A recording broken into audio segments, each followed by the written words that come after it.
Here's what I've learned in my government service.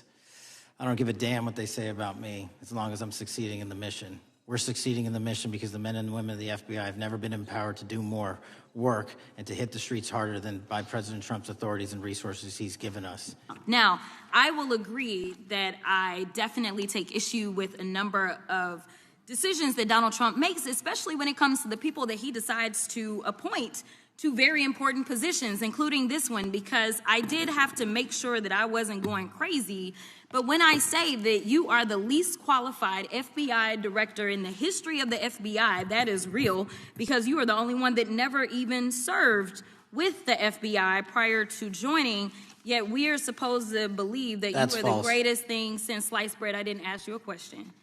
Now, what I want to go false. through is to talk about why you are a failure and why, honestly, we just need to tell you bye-bye. I know that you got a little upset and you put on your show for your boss because it seems like you're trying to save your job when it came to talking to Senator Booker yesterday. But let's go through some of your failures.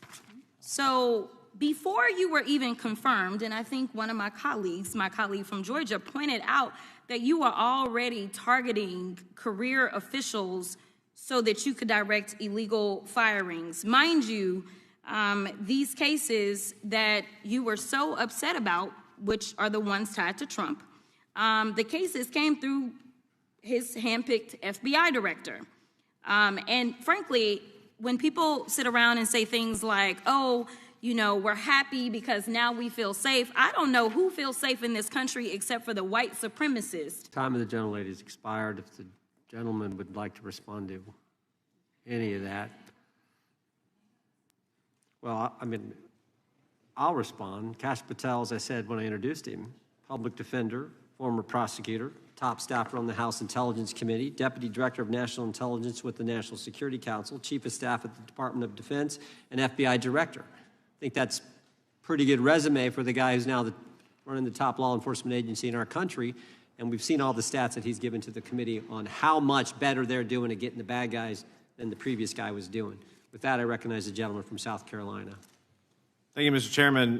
Director Patel, I think you're witnessing some auditions, clickbait auditions for the Academy Award for my Democratic colleagues. We'll see how they fare as they're on MSNBC later on today. Do you care, before I launch into my line of questioning, to respond to Ms. Crockett from Texas on that very elaborate and theatric display? Here's what I've learned in my government service.